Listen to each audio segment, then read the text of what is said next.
আপনারা কি জানেন কিয়ামতের ময়দানে কোন ইমানদারকে, কোন মানুষকে আল্লাহ তাআলা কোনো হিসেব করে বিনিময় দিবেন না, বিনা হিসাবে দিবেন, যে হিসাব নিকাশ নাই, বিনা হিসাবে ঢেলে দিবেন আল্লাহ তাআলা কাকে জানেন?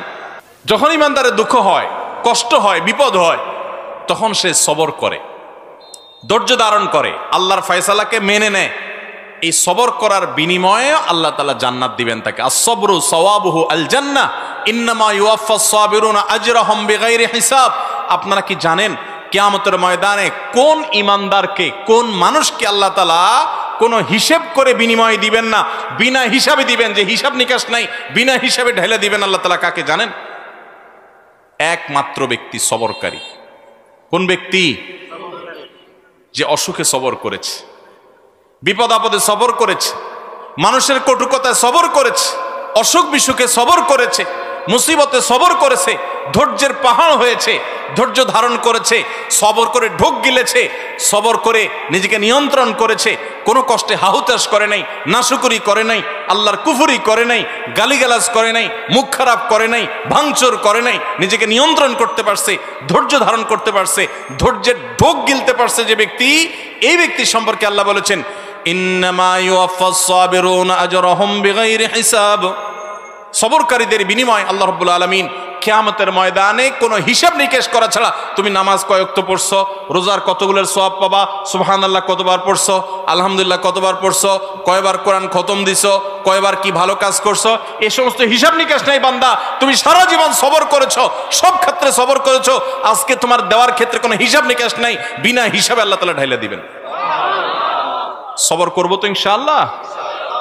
বাংলা একটা প্রবাদ আছে, সবুরে মেওয়া ফলে, সবুরে মেওয়া ফলে। মেওয়া মানে বুঝেন? মেওয়া মানে ফল।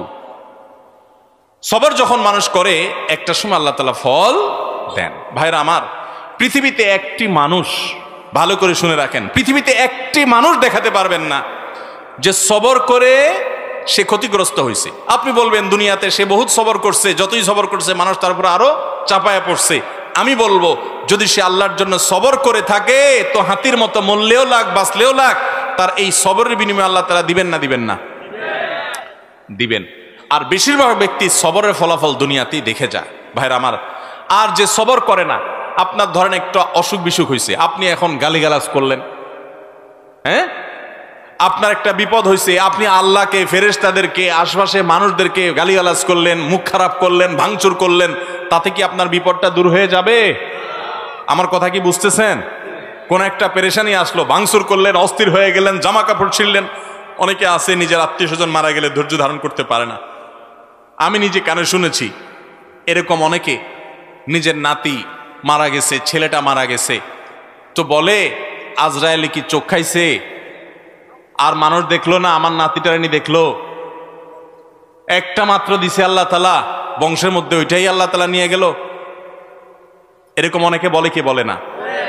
কুফরি, ঈমান চলে যাওয়ার মতো কথা।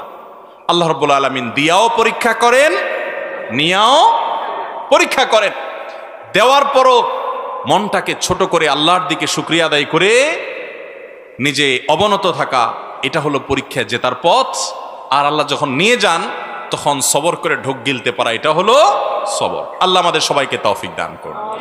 আমরা সবর সবাই করি। কখন করি? মনে করেন মসজিদ থেকে বাইরে দেখেন জুতাটা নাই, মোবাইলটা ভুলে উজুখানায় থুয়া মসজিদে ঢুকছেন, এসে দেখেন মাত্র নামাজ পড়ে আসছেন, টুপিটা মাত্র খুলছেন, এখন দেখেন মোবাইলটা নাই, জুতাটা নাই। এবার চোরের মা বাপ, 14 গোষ্ঠী, চাচা চাচি, নানা দাদা যা আছে একটা একটা করে লিস্ট তালিকা ধরে গালিগালাজ করলেন। করে টোরে যখন দেখছেন হ্যাঁ গালিগালাজ করে তো লাভ নাই, চোর তো নিয়ে পালাইছে। এবার আর যখন কিছু করার নাই, গালিগালাজ করে টোরে মাথা যখন একটু ঠান্ডা হয়েছে, এবার বলতেছেন যাক আল্লাহ ভরসা, সবর করি, আর কি করব, আছে না নাই? সব গালিগালাজ দিয়া সাইরা এরপরে যখন দেখছেন হ্যাঁ হ্যাঁ গালিগালাজ তো দিলাম, লাভ তো হলো না, মোবাইল তো পাই নাই, বেটা তো নিয়ে পালাইছে। এবার আমরা শেষে বলি কি, যাক কি আর করা, আল্লাহ ভরসা। আরে চোর মোবাইল নিছে, আমার কপাল নিতে পারে নাই, থাক সবর করলাম। এটার নাম কি সবর? নবী করিম সাল্লাল্লাহু আলাইহি ওয়াসাল্লাম বলেছেন ইন্নামাস সাবরু ইনদা সাদমাতিল উলা, প্রথম ধাক্কা যখন আসবে, হঠাৎ করে শুনলেন বাপ মারা গেছেন, মা মারা গেছেন, ছেলেটা মারা গেছেন, অ্যাক্সিডেন্ট হয়েছে, বড় বিপদ হয়েছে, ওই সময় যদি নিজেকে ধরে রাখতে পারেন দাঁত খিচে, না আমার মুখ দিয়ে কোনো খারাপ কথা বের হবে না, আমার আল্লাহ আমার পরীক্ষা নিচ্ছেন, আমি সবর করব, যদি নিজেকে নিয়ন্ত্রণ করতে পারেন, এর নাম হলো সবর।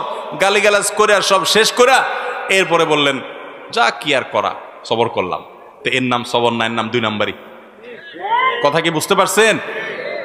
অনেকেই আছে দেখবেন বাসায় গিয়া হয়তো কোনো একটা জিনিস উল্টাপাল্টা দেখছি, আচার বিচার ভাঙচুর করে এরপরে একাকার করে যখন দেখছে মাথাটা একটু ঠান্ডা হয়ে আসছে, এবার কয় যাক যা হয়েছে হয়েছে, যাক ভুলে যাও, আল্লাহ ভরসা, সবর করলাম, কি আর করা, আছে না নাই? এই দুই নাম্বারের নাম সবর। আল্লাহ তাআলা আমাদের সবাইকে সবর করার তৌফিক দান করুক। সবরের ওয়াজ করা যত সোজা, সবর করা কিন্তু এত, বসাই দিলে আপনিও বহুত কথা বলতে পারবেন, কিন্তু ওই ঠেলায় যখন পড়বেন, বিপদে যখন পড়বেন, কঠিন পরিস্থিতির মুখে দাঁড়িয়ে বিপদের মধ্যেও হাসতে পারা, এটা খুব সহজ কথা না ভাই। শত শতবার কোরআন খতম দেওয়া সহজ, হাজার হাজার রাকাত নফল নামাজ পড়া সহজ, শত শতবার দিন নফল রোজা রাখা সহজ, হাজার হাজার লক্ষ লক্ষ কোটি কোটি টাকা দান করাও সহজ। মহা কঠিন সময়ে নিজেকে নিয়ন্ত্রণ করে সবর করতে পারা, এটা এত সহজ। ও আরশে আজিমের মালিক, আপনি আমাকে, আমার ভাই বোনদেরকে, আমাদের সবাইকে আল্লাহ আপনি সবর করার তৌফিক দান করেন, সবরকারীদের কাতারে শামিল করে দেন মালিক, ধৈর্যের পাহাড় হওয়ার তৌফিক দান করেন। আমি জীবনে কিছু সবরকারী মানুষ দেখেছি, কিছু মানুষ দেখেছি। আমেরিকাতে এক আল্লাহর বান্দি বাংলাদেশি এই কিছুদিন আগে মারা গেছেন। ওনার অনেক কথা শুনেছি অন্যদের কাছে, এবং বিভিন্ন সময় বিভিন্ন ডোনেশন করতেন, বিভিন্ন বিষয়ে যোগাযোগ করতেন। এত বিপদ আপদের মধ্য দিয়ে একটা মানুষের জীবন পার হইতে পারে, যেটা কল্পনা করলেও আমরা কল্পনা আনতে পারবো না যে বিপদ আপদ কত ভাবে হতে পারে। শুরুতেই স্বামী অমানুষ, তালাক দিয়ে দিয়েছে, এরপর সারাটা জীবন ভুগছেন ক্যান্সারের মতো রোগে, সেটাতেও পা কেটে ফেলে দিতে হয়েছে, এরপরে একটা একটা করে কয়েকটা অঙ্গ কেটে ফেলে দিতে হয়েছে, বিছানার শয্যাশায়ী। এরপরও আল্লাহর বান্দের মুখে কখনো অভিযোগ ছিল না। তিনি বলতেন আমার মালিক আমার উপর খুশি আছে কিনা, আমার টেনশন সেটা, হাত যাক, পাও যাক, মাথা যাক, শরীর যাক, জীবন যাক, এটা আমার ইস্যু না। যত কষ্ট হয় আপনারা আমার জন্য দোয়া করবেন, আমি যেন সবরটা করতে পারি। ঈর্ষা হয়। আমি চিন্তা করলাম সুবহানাল্লাহ, অনেক লম্বা লম্বা ওয়াজ তো করা অনেক সহজ, এই মহিলার মতো এরকম সবরের পাহাড় হতে পারা তো কঠিন কাজ। আল্লাহর কত প্রিয় বান্দি হলে আল্লাহ তাকে এতটুকু তৌফিক দিয়েছেন। কোরআনে কারিমে আল্লাহ রাব্বুল আলামিন আল্লাহর কাছে সবর চাওয়ার শিক্ষা পর্যন্ত আমাদেরকে দিয়েছেন। আল্লাহ আমাদের সবাইকে সেরকম সবর করার তৌফিক দান করুন। আমাদের সবরের অবস্থা কি জানেন? পত্রিকায় কয়দিন পর পর দেখি বিয়ে বাড়িতে চিংড়ি মাছের সাইজ ছোট, সেজন্য 3 জন নাই। শোনেন না আপনারা? হ্যাঁ, দই নিয়ে 1 জন মারা গেছে বলে।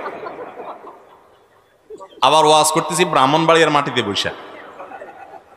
আপনারা মন খারাপ করেন না, ব্রাহ্মণবাড়িয়া না, এই ব্যাপারে গোটা বাংলাদেশের সব জায়গার মানুষই কম বেশি আমরা বেসবর, ঠিক না? ঠিক ভাইরা আমার, কোন মুখে আল্লাহর কাছে জান্নাত দাবি করব বলেন?